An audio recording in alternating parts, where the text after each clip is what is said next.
Hello everyone, welcome to my YouTube channel pharma researcher. तो आज है डे 46 डेली फार्मा एमसीक्यू डो series का। तो चलिए स्टार्ट करते हैं आज के 10 इंपॉर्टेंट एमसीक्यू क्वेश्चंस के साथ। तो पहला क्वेश्चन है, formula of Rochelle salt is. तो रोशेल सॉल्ट का फार्मूला क्या होता है ये हमें बताना है। तो रोशेल सॉल्ट के ऊपर एक और इम्पॉर्टेंट क्वेश्चन आता है इसके सिनोनिम के ऊपर। तो रोशेल सॉल्ट होता है सोडियम पोटेशियम टार्ट्रेट। एंड अगर इसके फार्मूला की बात करें तो फार्मूला इसका होता है C4H4O6KNA.4H2O। तो ऑप्शन ए इस क्वेश्चन का राइट आंसर है।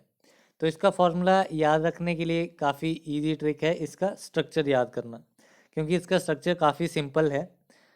तो लाइक दिस, ऐसे आप सिंपली 5 लाइन ड्रॉ करेंगे। ओ के आ जाएगा, दूसरी साइड पे ONA आ जाएगा, and then double bond single bond OH, double bond यहाँ पे single bond OH, and then यहाँ पे डबल बॉन्ड O। तो ये इसका सिंपल सा स्ट्रक्चर है। तो यहाँ पे आप देख सकते हैं, यहाँ पे एक कार्बन है, सेकंड, थर्ड एंड फोर्थ। तो 4 कार्बन है, तो C4 हो गया। हाइड्रोजन ये है, दूसरा ये है, थर्ड वाला यहाँ पे होगा, यहाँ पे हाइड्रोजन होगा। 4 इसमें हाइड्रोजन हो गए। एंड ऑक्सीजन 6 क्लियरली दिख रहे हैं, 1 2 3 4 5 एंड 6। 6 इसमें ऑक्सीजन हो गए, एंड एक इसमें पोटेशियम है एंड एक सोडियम है। एंड इसमें 4 वाटर के मॉलिक्यूल्स होते हैं। तो इसके स्ट्रक्चर से काफ़ी इजी रहता है इसका फॉर्मूला याद करना। तो ऑप्शन ए इस क्वेश्चन का राइट आंसर था। एंड इसका अनदर नाम होता है सोडियम पोटेशियम टार्ट्रेट। दोनों ही चीज़ें थी इसमें, सोडियम भी एंड पोटेशियम भी। देन नेक्स्ट क्वेश्चन है, सोडियम मेटाफॉस्फेट इज यूज्ड एज। तो सोडियम मेटाफॉस्फेट का यूज़ क्या है? तो सोडियम मेटाफॉस्फेट को किरोल सोल्ट या फिर मेड्रेल सोल्ट या फिर ग्राहम सोल्ट, इन तीनों नामों से जाना जाता है। एंड अगर इसका सिंपल स्ट्रक्चर देखा जाए तो इसमें सिंपली एक फॉस्फेट ग्रुप है, 2 O ग्रुप एंड ONA। तो ये इसका सिंपल सा स्ट्रक्चर है। एंड जो सोडियम मेटाफॉस्फेट है वो यूज़ किया जाता है एज अ डेंट्री फ्राइज। तो ऑप्शन डी इस क्वेश्चन का राइट आंसर है।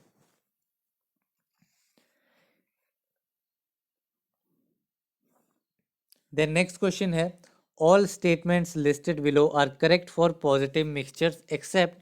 तो इसमें से हमें इनकरेक्ट स्टेटमेंट बतानी है पॉजिटिव मिक्सचर्स के लिए। तो पॉजिटिव मिक्सचर्स जो है वो इरिवर्सिबल इन नेचर होते हैं। तो ये स्टेटमेंट एकदम सही है। ये एनर्जी इंडिपेंडेंट होते हैं, तो इनको एनर्जी की रिक्वायरमेंट नहीं होती है, तो ये स्टेटमेंट गलत है। देन थर्ड है कि they are stable in nature. तो ये नेचर में एकदम स्टेबल रहते हैं, तो स्टेटमेंट सी भी सही है। देन स्टेटमेंट डी है, फॉर्म थ्रू डिफ्यूज़न प्रोसेस। तो डिफ्यूज़न प्रोसेस के थ्रू फॉर्म होते हैं, मीन्स एनर्जी इंडिपेंडेंट होते हैं, तो डिफ्यूज़न प्रोसेस के थ्रू फॉर्म हो जाते हैं।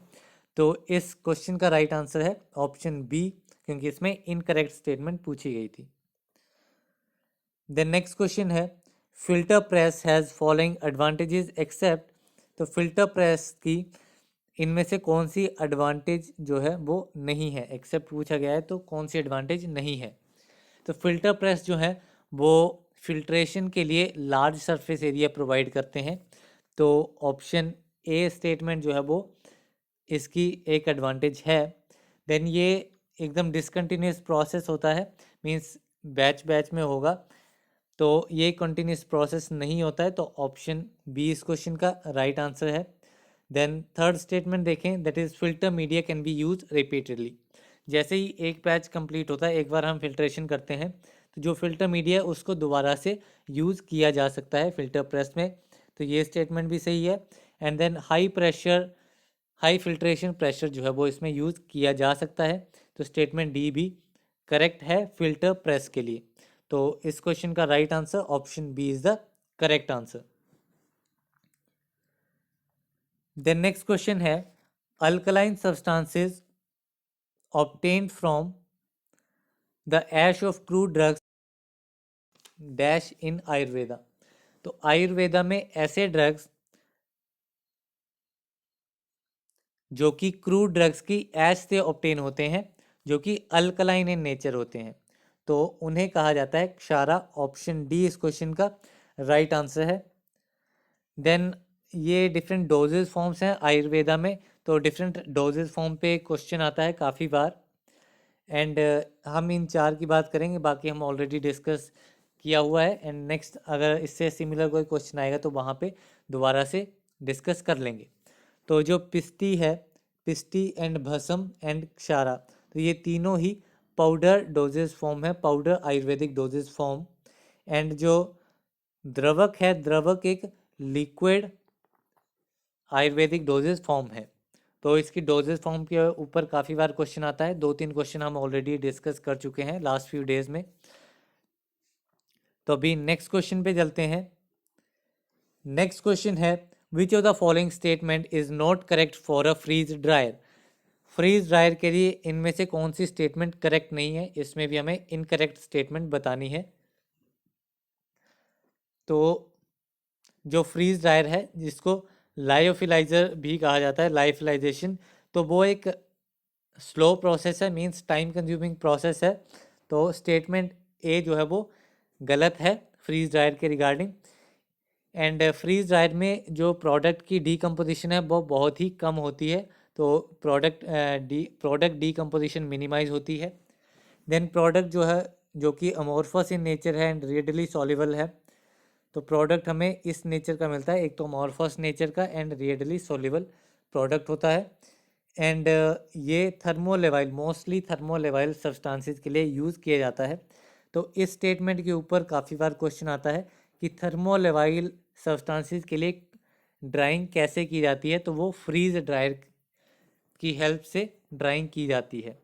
तो इस क्वेश्चन का राइट आंसर है ऑप्शन ए। इनकरेक्ट स्टेटमेंट पूछी थी इस क्वेश्चन में भी, तो option A is the correct answer. Then next question है beta propiolactone is used as, तो बीटा प्रोपियोलैक्टोन का यूज़ क्या है। तो इसका स्ट्रक्चर जो था वो काफ़ी सिंपल था, इसलिए मैंने यहाँ पे इंक्लूड किया है। तो इसमें सिंपली 4 मेंबर्ड साइक्लिक रिंग है इस टाइप से, एंड एक कार्बन जो है वो ऑक्सीजन के साथ रिप्लेस्ड है यहाँ पे, एंड अनदर कार्बन पे डबल बॉन्ड ओ ग्रुप लगा हुआ है। तो ये काफ़ी सिंपल सा स्ट्रक्चर है बीटा प्रोपियोलैक्टोन का। एंड बीटा प्रोपियोलैक्टोन, इसके नेचर की बात करें तो ये कलरलेस लिक्विड होता है जिसका एकदम स्ट्रॉन्ग ऑर्डर होता है। एंड बीटा प्रोपियोलैक्टोन यूज़ किया जाता है as a disinfectant and sterilising agent. तो यहाँ पे ऑप्शन डी इस क्वेश्चन का राइट आंसर हो जाएगा, that is it is used as sterilising agent, and इसके साथ में ये एज ए डिसइंफेक्टेंट भी यूज़ किया जाता है। नेक्स्ट क्वेश्चन है test measuring the rate and extent of solution formation from a given dosage form is, तो कोई एक डोजेज फॉर्म है, उसमें से अगर हमें मेज़र करना है कि हमारा जो ड्रग है या डोजेज फॉर्म है वो किस रेट एंड एक्सटेंट पे सॉल्यूशन फॉर्म में कन्वर्ट हो रही है, तो उसके लिए जो टेस्ट यूज़ किया जाता है वो है डिसोल्यूशन टेस्ट। ऑप्शन बी इस क्वेश्चन का राइट आंसर है। मीन सिंपली जैसे अगर हम कोई टैबलेट खा रहे हैं, तो टैबलेट खाने के बाद वो डायरेक्टली तो ऑब्जॉर्ब नहीं हो जाएगी, सबसे पहले वो डिसोल्यूट होगी, डिसोल्यूशन होगी। तो डिसोल्यूशन क्या होगी कि वो जो सॉलिड टैबलेट है वो सॉल्यूशन के कांटेक्ट में आके एक सॉल्यूशन फॉर्मेशन करेगी, तो वो डिसोल्यूशन हो जाएगी। देन सॉल्यूशन फॉर्म में कन्वर्ट होने के बाद वो टैबलेट जो है वो डिसइंटीग्रेट होगी, एंड डिसइंटीग्रेट होने के बाद अब्जॉर्प्शन प्रोसेस जो होगा वो स्टार्ट होगा। द नेक्स्ट क्वेश्चन है content uniformity test is carried out for measuring, तो कंटेंट यूनिफॉर्मिटी टेस्ट किस लिए किया जाता है, क्या चीज़ मेजर करने के लिए कंटेंट यूनिफॉर्मिटी टेस्ट जो है वो परफॉर्म किया जाता है। तो बेसिकली जो कंटेंट यूनिफॉर्मिटी टेस्ट, इससे सिंपल मतलब है कि अगर हमने 100 टैबलेट्स बनाई हैं, तो 100 टैबलेट्स में हमारा जो ड्रग है वो 100 की 100 टैबलेट्स में इक्वली, मीन्स है कि यूनिफॉर्म वे में डिस्ट्रीब्यूट हुआ है, या ऐसा तो नहीं कि किसी मीन्स 10 टैबलेट में ड्रग की कंसंट्रेशन ज़्यादा है एंड बाकी 90 के कंपैरिजन में, तो उसलिए कंटेंट यूनिफॉर्मिटी जो है वो की जाती है। तो इसमें हम बेसिकली ये देखते हैं कि हर एक टैबलेट जो है वो सेम पोटेंसी देगी हमें कि नहीं देगी? तो ऑप्शन ए इस क्वेश्चन का राइट आंसर है, दैट इज पोटेंसी। पोटेंसी को मेजर करने के लिए कंटेंट यूनिफॉर्मिटी टेस्ट जो है वो किया जाता है। इसमें कंफ्यूजन बायोअवेलेबिलिटी पे रहेगी, तो बायोअवेलेबिलिटी को मेजर करने के लिए कंटेंट यूनिफॉर्मिटी टेस्ट जो है वो नहीं किया जाता है, इसके लिए किया जाता है पोटेंसी के लिए। तो ऑप्शन ए इस क्वेश्चन का राइट आंसर है।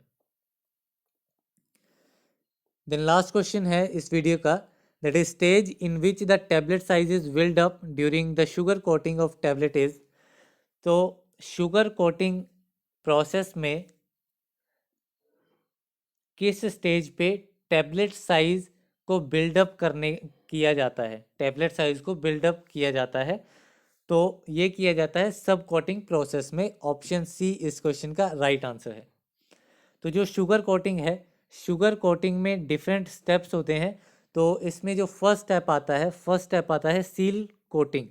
तो शुगर कोटिंग जो डिफरेंट स्टेप्स है उसके ऊपर बहुत बार मैक्सिमम टाइम क्वेश्चन जो है वो आता है इसके डिफरेंट स्टेप्स के ऊपर, स्टेप्स में बेसिकली पर्पस के ऊपर। कि जैसे कि फर्स्ट स्टेप है सील कोटिंग। तो सील कोटिंग किस लिए की जाती है? तो सील कोटिंग जो भी हमारी टैबलेट है, तो टैबलेट की कोर तक मॉइस्चर जो है वो पेनिट्रेट ना कर सके, तो मॉइस्चर पेनिट्रेशन को टैबलेट की कोर तक पहुंचने से रोकने के लिए जो है वो सील कोटिंग की जाती है। एंड सील कोटिंग में बेसिकली शेलेक एंड जेन, ये दो मोस्ट इंपॉर्टेंट एग्जांपल्स हैं जो कि सील कोटिंग में एज अ सीलेंट यूज़ किए जाते हैं। देन सील कोटिंग के बाद जो सेकंड स्टेप आता है, सेकंड स्टेप होता है सब कोटिंग।